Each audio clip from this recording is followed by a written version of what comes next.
Good morning, YouTube. It's Barbara Jean. Um, I I've been wanting to make a couple of videos in the last couple of days. It's been a roller coaster ride of emotions. I don't know about you, but for me, it's been just an up and down ride of the most intense feelings. But um, I wanted to let me just read Matthew 25.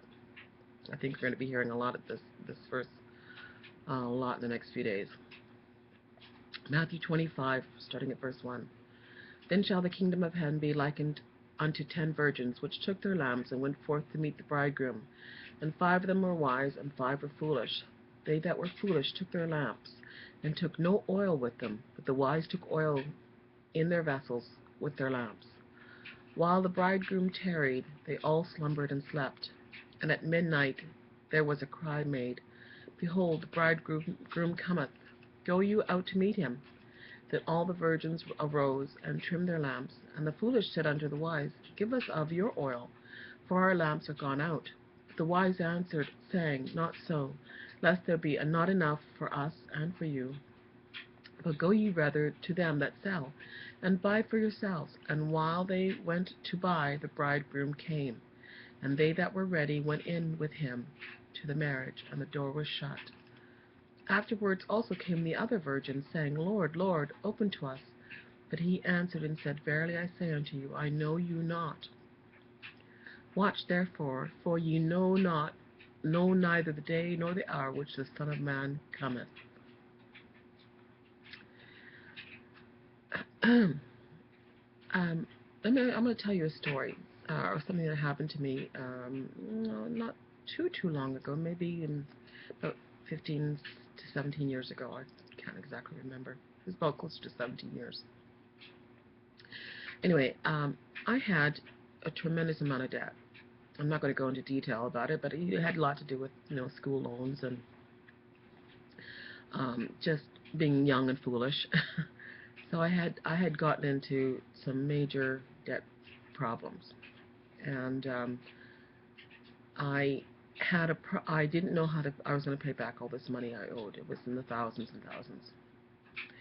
And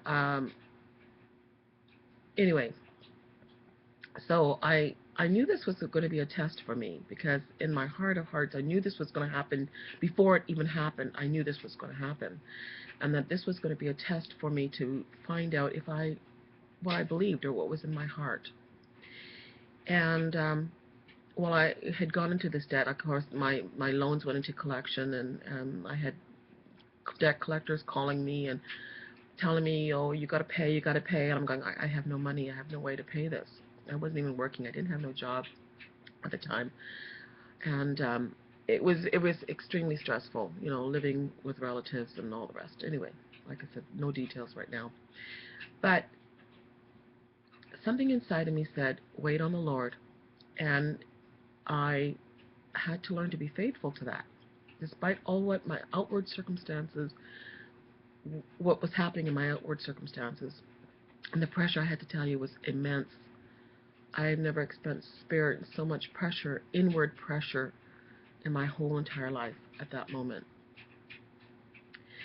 And I had people giving me advice, saying, you need to do this, you need to do that, you've got to do this, you've got to do that. And still this inward voice said, wait on the Lord. Wait on the Lord. He's doing the work. Wait on the Lord. And while I was going through this terrible time, it lasted about 2 years. 2 years of this awfulness. I came to a point, I had a moment at the end of this 2 year period, and I sat down with my Bible, and I read it, and I began to think about what I really thought, what I really believed, what was really in my heart. And I said to myself, you know what, Lord, I said to God, either I believe you, either you're going to help me, and I believe you're going to help me, or I don't. What do I do? What is my decision here? Do I try to do it myself, or do I trust you? And at that moment, In that quiet moment, I said, I know you. I've lived with you this long, and this is a test for me. I choose you.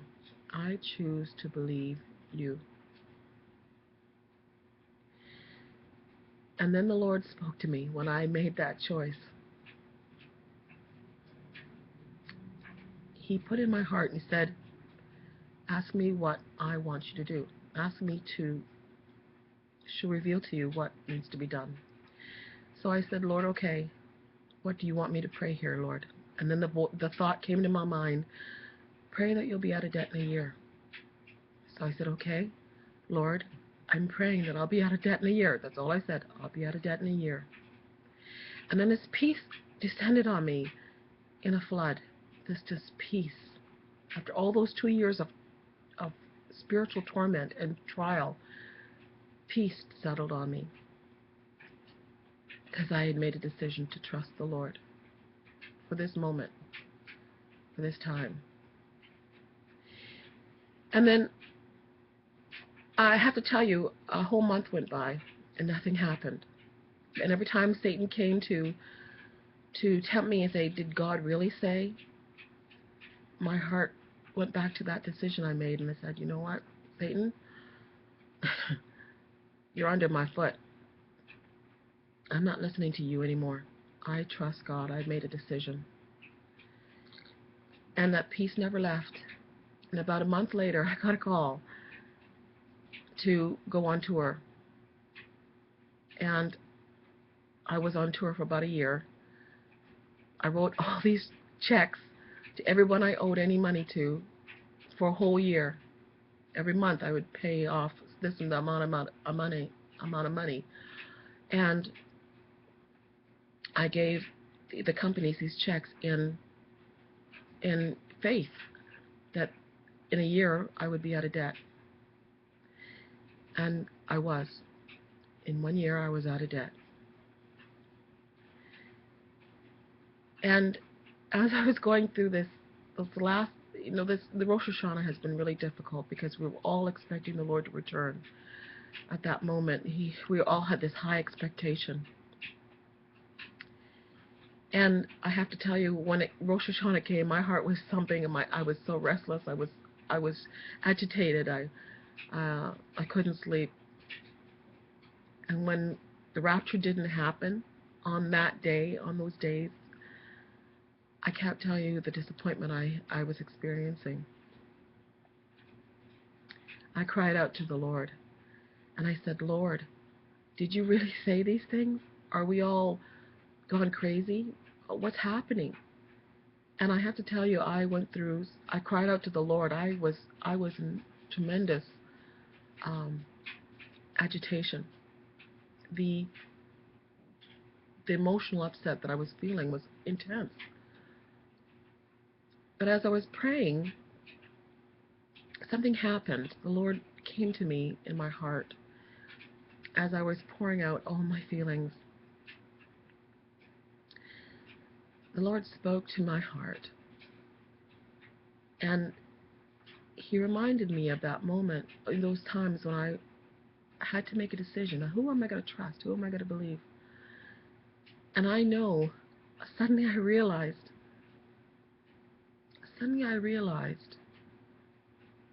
I know Him. It's like in the parable of the 10 virgins. When the foolish virgins didn't have enough oil, in fact, they only took enough oil for a short-term visit or short-term trip. They weren't in it for the long haul. They were only in it for the short term. They didn't have no oil to spare. They were only expecting a short trip. They weren't expecting any delays. They were in it for the short term. They didn't know their Lord.